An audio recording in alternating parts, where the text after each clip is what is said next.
Good morning. This is Julie Finkelstein and Wendy Bushu, and we're here for the next few weeks to discuss Fast Thinking and Slow Thinking by Kahnemann. And we'll be reading some articles and engaging some discussions. Thank you. And Wendy will start. To survive physically or psychologically, we sometimes need to react automatically to a speeding taxi as we step off the curb or to the subtle facial cues of an angry boss. That automatic mode of thinking, not under voluntary control, contrasts with the need to slow down and deliberately fiddle with pencil and paper when working through an algebra problem. These two systems that the brain uses to process information are the focus of novelist Daniel Kahnemann's new book, Thinking Fast and Slow. The following excerpt is the first chapter, entitled The Characters of the Story, which introduces readers to these systems. Understanding fast and slow thinking could help us find more rational solutions to problems that we as a society face. For example, a commentary in the March issue of the journal Nature Climate Change outlined how carbon labeling that appeals to both systems could be more successful than previous efforts to change consumer habits. Scientific American is part of Nature Publishing Group. Understanding how we think can also guide more personal decisions. Last month, Kahnemann highlighted in a lecture given at the National Academy of Sciences, the Science of Science Communication conference, how realizing the limitations of each system can help us catch our own mistakes. To observe your mind in automatic mode, glance at the image below. Your experience as you look at the woman's face seamlessly combines what we normally call seeing and intuitive thinking. As surely and quickly as you saw that the young woman's hair is dark, you knew she was angry. Furthermore, what you saw extended into the future. You sense that this woman is about to say some very unkind words, probably in a loud and strident voice. A premonition of what she was going to do next came to mind automatically and effortlessly. You did not intend to assess her mood or to anticipate what she might do, and your reaction to the picture did not have the feel of something you did. It just happened to you. It was an instance of that fast thinking. Now look at the following problem. 17 times 24. You knew immediately that this is a multiplication problem and probably knew that you could solve it with paper and pencil, if not without. You also had some vague intuitive knowledge of the range of possible results. You would be quick to recognize that both 12,609 and 123 are implausible. Without spending some time on the problem, however, you would not be certain that the answer is not 568. A precise solution did not come to mind, and you felt that you could choose whether or not to engage in the computation. If you have not done so yet, you should attempt the multiplication problem now, completing at least part of it. You experienced slow thinking as you proceeded through a sequence of steps. You first retrieved from memory the cognitive program for multiplication that you learned in school, then you implemented it. Carrying out the computation was a strain. You felt the burden of holding much material in memory as you needed to keep track of where you were and of where you were going, while holding on to the intermediate result. The process was mental work, deliberate, effortful, and orderly, a prototype of slow thinking. The computation was not only an event in your mind, your body was also involved. Your muscles tensed up, your blood pressure rose, and your heart rate increased. Someone looking closely at your eyes while you tackled this problem would have seen your pupils dilate. Your pupils contracted back to normal size as soon as you ended your work. When you found the answer, which is 408, by the way, or when you gave up. Okay, should I stop here?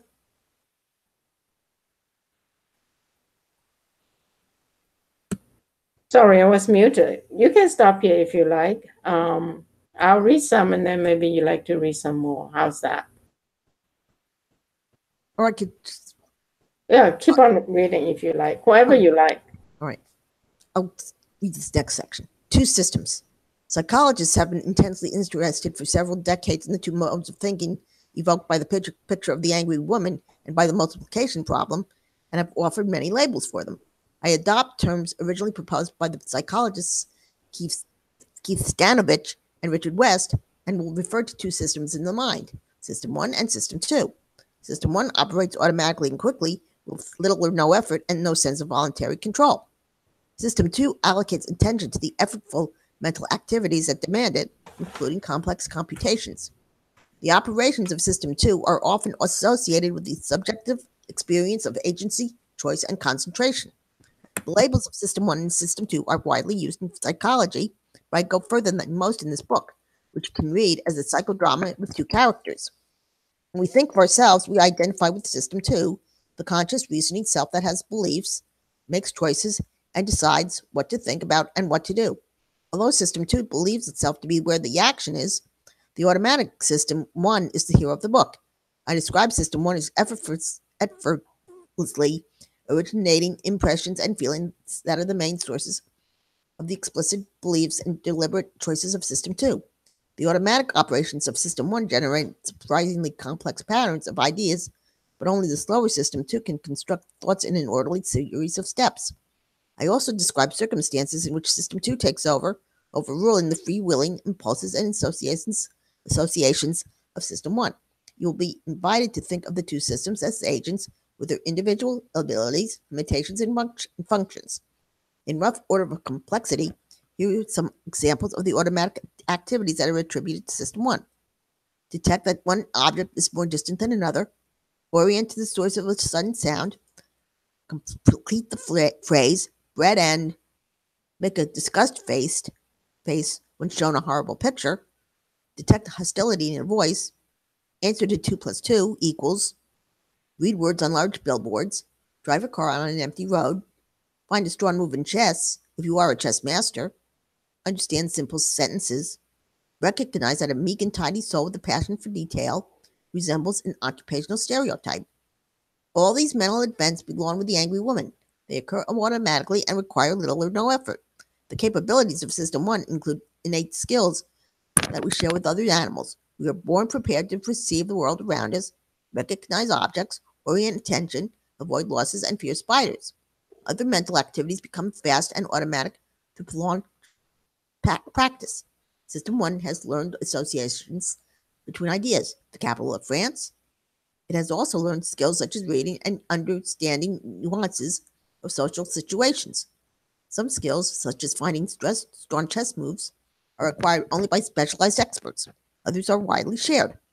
Detecting the similarity of a personality sketch to an occupational stereotype requires broad knowledge of the language and the culture which most of us possess.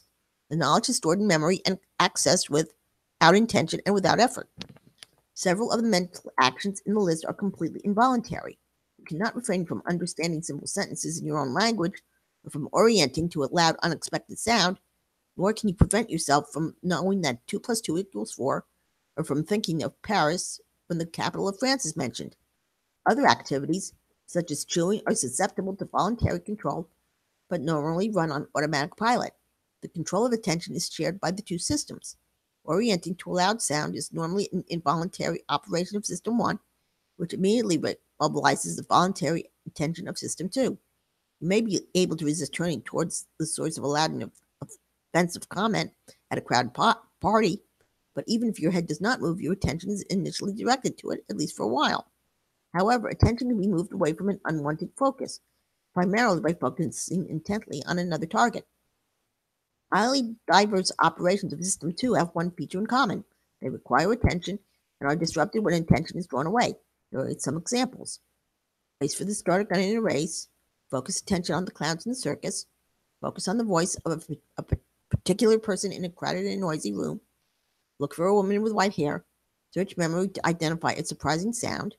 Maintain a faster walking speed than is natural for you. Monitor the appropriateness of your behavior in a social situation. Count the occurrences of the letter in a page of text, A in a page of text. Tell someone your phone number. Park in a narrow space for most people except garage attendants. Compare two washing machines for overall value. Fill out a tax form. Check the validity of a complex logical argument.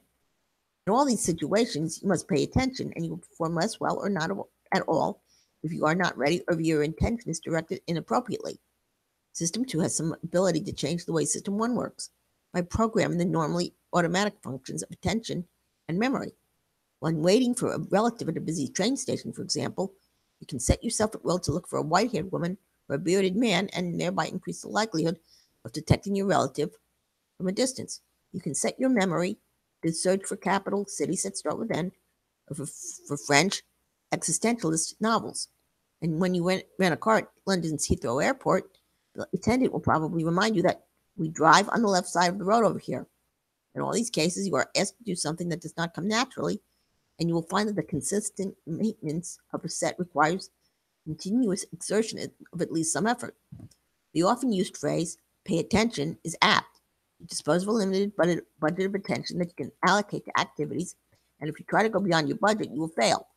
It is the mark of effortful activities that they interfere with each other, which is why it is difficult or impossible to conduct several at once. You could not compute the product of 17 times 24 while making a left turn into dense traffic, and you certainly should not try. You can do several things at once, but only if they are easy and undemanding. You are probably safe carrying on a conversation with a passenger while driving on an empty highway, and many parents have discovered, perhaps with some guilt, that they can read a story to a child while thinking of something else. Everyone has some awareness of the limited capacity of attention, and our social behavior makes allowances for these limitations. When the driver of a car is overtaking a truck on a narrow road, for example, the passengers quite sensibly stop talking. They know that distracting the driver is not a good idea, and they also suspect that he is temporarily deaf and will not hear what they say. Intense focusing on a task can make people effectively blind, even to stimuli that normally attract attention. The most dramatic demonstration was offered by Christopher Chabris and Daniel Simons in their book, The Invisible Gorilla. They constructed a short film of two teams passing basketballs, one team wearing white shirts, the other wearing black. The viewers of the film are instructed to count the number of passes made by the white team, ignoring the black players. This task is difficult and completely absorbing. Halfway through the video, a woman wearing a white gorilla suit appears, crosses the court, thumps her chest, and moves on. The gorilla is in view for 9 seconds. Many thousands of people have seen the video, and about half of them do not notice anything unusual. It is the counting task, and especially the instruction to ignore one of the teams, that causes the blindness. No one who watches the video without that task would miss the gorilla. Seeing and orienting are automatic functions of System 1, but they depend on the allocation of some attention to the relevant stimulus. The authors note that the most remarkable observation of their study is that people find its results very surprising. Indeed, the reviewers who failed to see the gorilla are initially sure that it was not there. They cannot imagine missing such a striking event. The gorilla study illustrates two important facts about our minds. We can be blind to the obvious, and we are also blind to our blindness. Right now, I'll stop.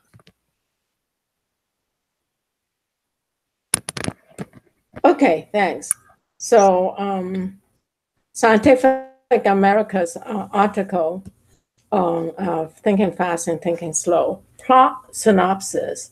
The interaction of the two systems is a recurrent theme of the book, and a brief synopsis of the plot is in order. In the story, I will tell you System 1 and System 2 are both active whenever we are awake. System 1 runs automatically, and System 2 is normally the comfortable, low-effort mode in which only a fraction of its capacity is engaged. System 1 continuously generates suggestions for System 2, impressions, intuitions, intentions, and feelings. If endorsed by System 1, impressions and intuitions turn into beliefs, and impulses turn into voluntary action. When all goes smoothly, which is most of the time, System 2 adopts the suggestion of System 1 with little or no modification. You generally believe your impressions and act on your desires, and that is fine usually. When System 1 runs into difficulty, it calls on System 2 to support more detailed, specific processing that may solve the problem of the moment. System 2 is mobilized when a question arises for which System 1 does not offer an answer. As probably happened to you when you encountered the multiplication problem 17 times 24. You can also feel a surge of conscious attention whenever you are surprised. System 2 is activated when an event is detected that violates the model of the world the System 1 maintains. In that world, lamps do not jump, cats do not bark, and gorillas do not cross basketball courts. The gorilla experiment demonstrates that some attention is needed for the surprising stimulus to be detected. Surprise then activates and orients your attention. You will stare and you will search your memory for a story that makes sense of the surprising event. System 2 is also credited with continuous monitoring of your own behavior. The control that keeps you polite when you are angry and alert when you're driving at night. System 2 is mobilized to increased effort when it detects an error about to be made. Remember a time when you almost blurt out an offensive remark and know how hard you work to restore control? In summary, most of what your system 2 think and do originates in your system 1. But system 2 takes over when things get difficult and normally has the last word. The division of labor between system 1 and system 2 is highly efficient. It minimizes effort and optimizes performance. The arrangement works well most of the time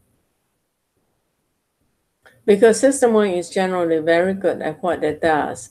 Its models of familiar situations are accurate. Its short-term predictions are usually accurate as well. And its initial reactions to challenges are swift and generally appropriate. System 1 has biases, however, systematic error that it is prone to make in specified circumstances. As we shall see, it sometimes answers easier questions than the one it was asked, and it has little understanding of logic and statistic. One further limitation of System 1 is that it cannot be turned off. If you are showing a word on the screen in a language you know, you will read it unless your attention is totally focused elsewhere. Conflict.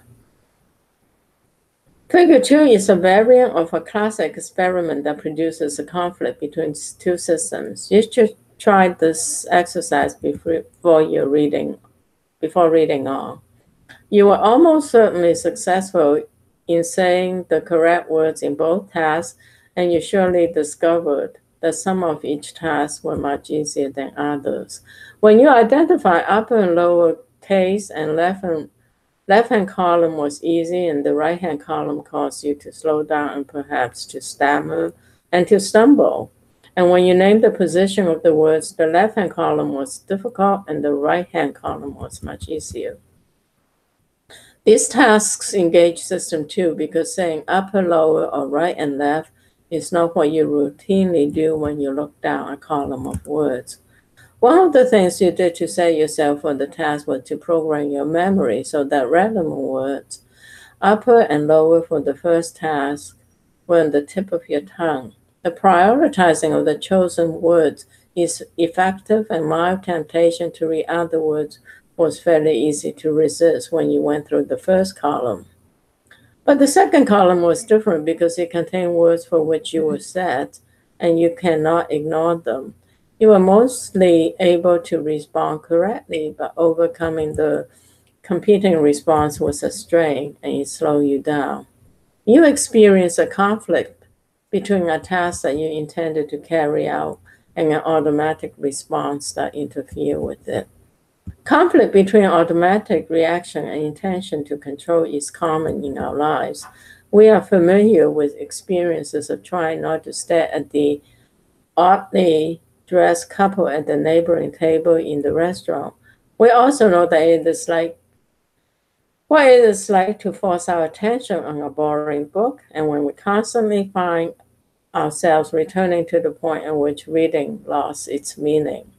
When winters are hard, many drivers have memories of their car skidding out of control on the ice and of the struggle to follow well-rehearsed instructions that negate what they would naturally do.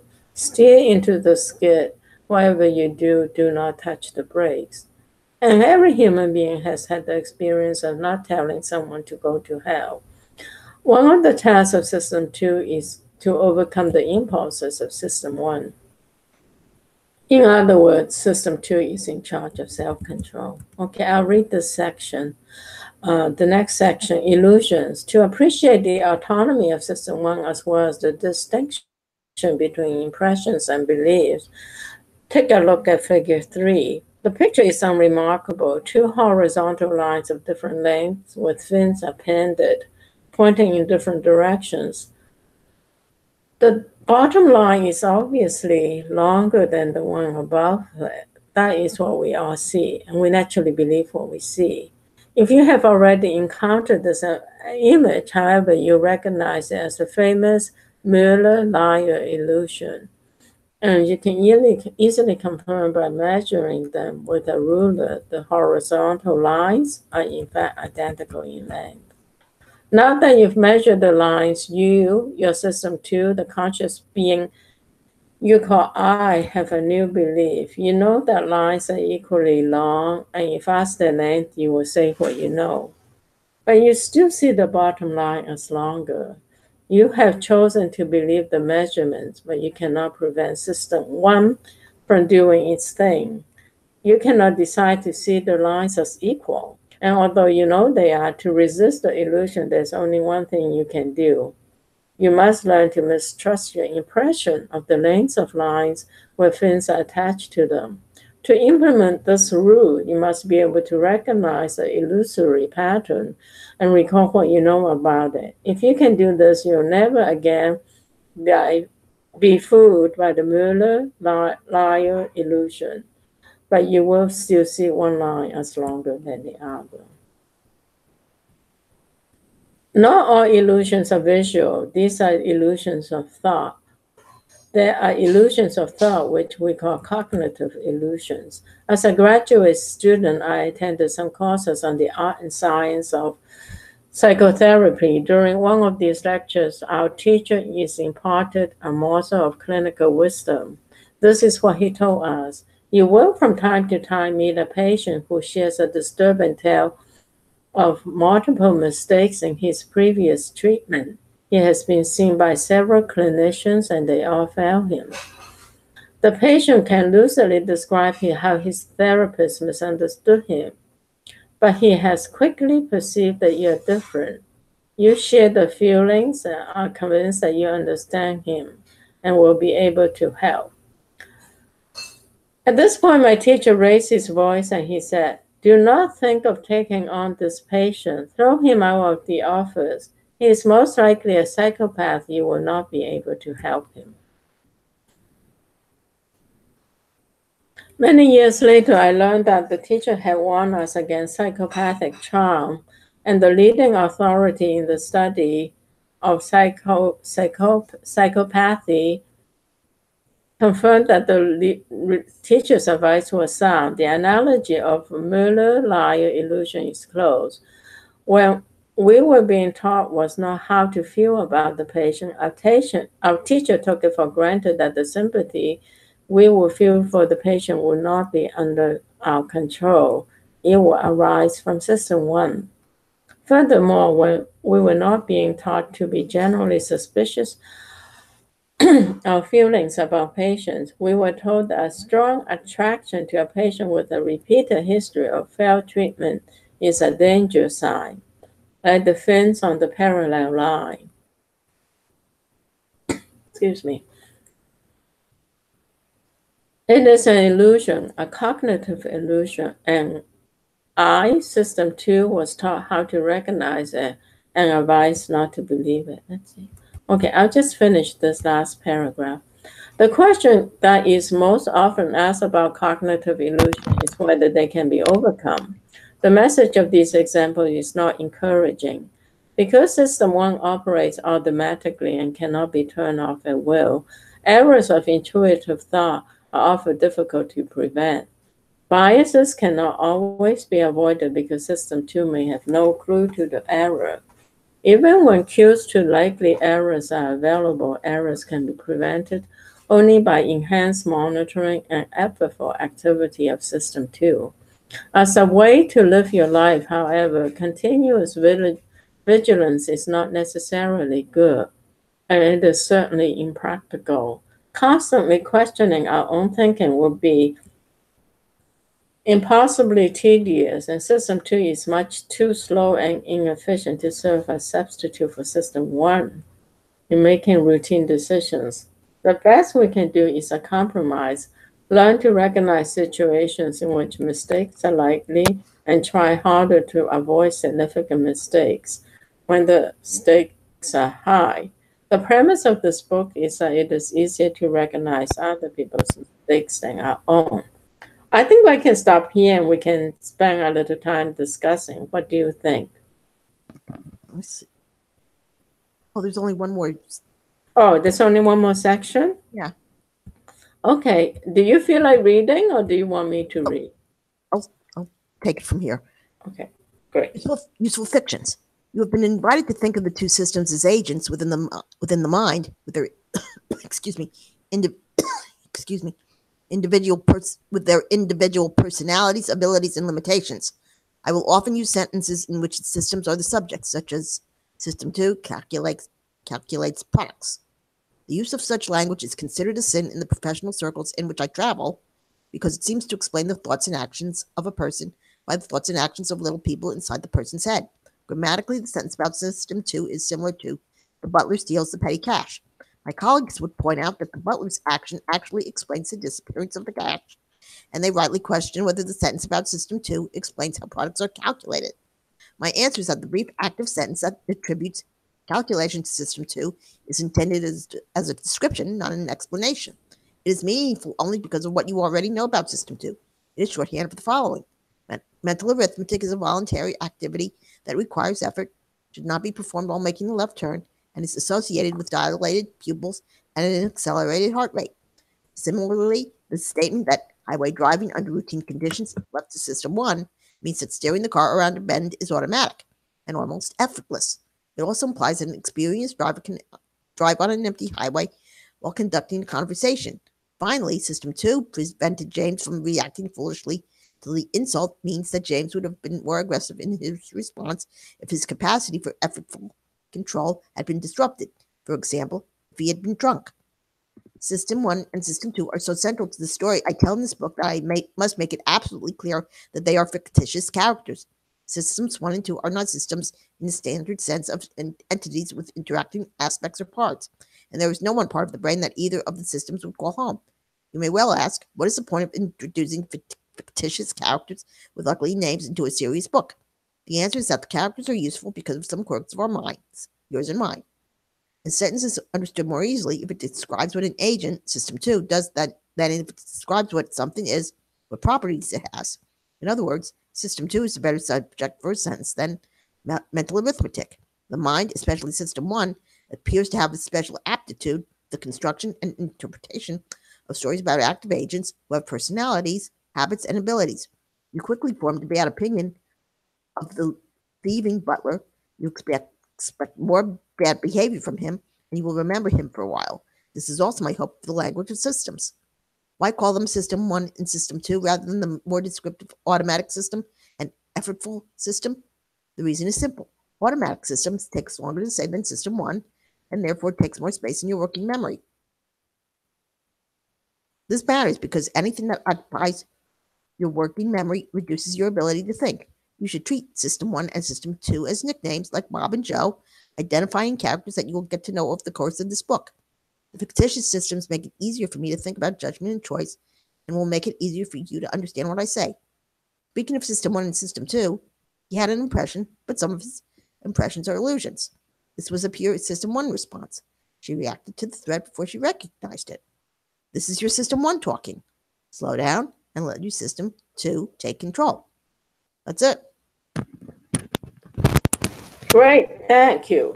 And this was Scientific America. Yeah. Do you want to discuss it a little bit? Do you want to say something? Sure. Well, System 1 and System 2, it kind of sounds like a lot of times they'll talk about left brain and right brain. The left brain controls such and such, and the right brain controls such and such, and I always forget which is which. But that's kind of what it reminds me of. Yeah. Yeah, left brain is the rational. Okay. And the opposites. Most people are right-handed. Yeah. And the right brain is the creative. Yeah. Yeah, I agree. Did you want to say anything else? That was the only thing I could really think of. Yeah. So This book doesn't go into it, but the article we're going to be reading, I think it's going to be interesting because it's going to talk about some basic illusionary habits we have. So one of them is, I think, anchoring. Another one is investment forward. Those are the two I remember. So anchoring is like when you think about thoughts, even though some information doesn't contribute to your optimal outcome, you'll include it. So the example there was I was listening to one of the YouTubes was that for example, someone says this woman is a banker and she's highly active in social matters, and then you get to choose this woman is a banker or this woman is a banker and a social activist. Most people would choose the second one, but if you're looking for the most likely correct answer, the first one's actually more correct. And the other one is investment forward is like if you were gambling and you have lost so much money, most of us think, oh, I've lost so much money, I'm going to win the next time, you know. So they think there's a cumulative effort in random probabilities, whereas in reality, like if you're rolling a dice, it's always the same odds. So it doesn't matter that someone's lost $1,000 or whatever. So I'll be interested to hearing that part of it. And the other thing that's interesting is how system one and system two kind of overlap. You know, like we'll talk about if you practice something, it becomes a system one activity. And actually, the whole idea, like when we meditate, is we increase our general awareness. And that changes the flexibility of when system one and system two can come into play, I think.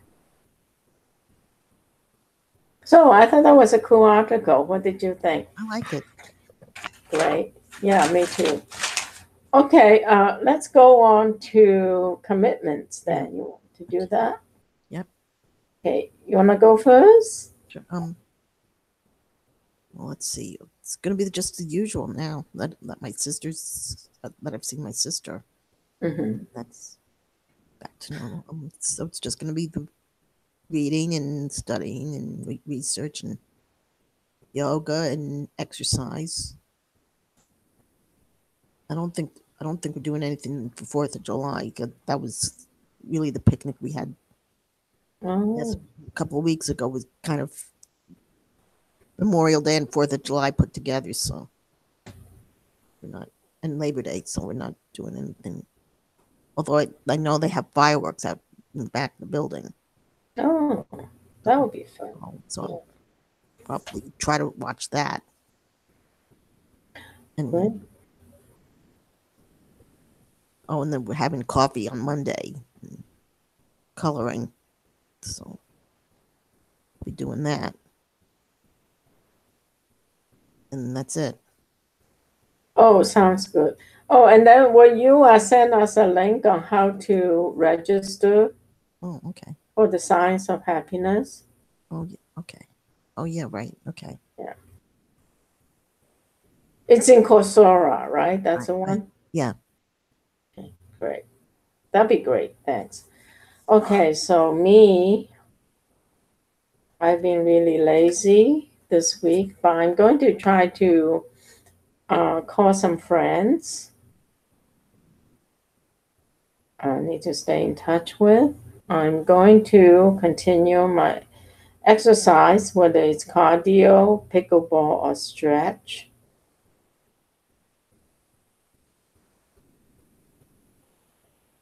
I'm going to send my stretch article to a friend. And then I'm going to send out invitations to this Micro Mentors collaboration project. So that's what I do. And then I think we're going to Thursday. There's going to be a meditation for Zen people. I think that's it. Yeah. So, okay. All right. Have a great week. Two. Thank you.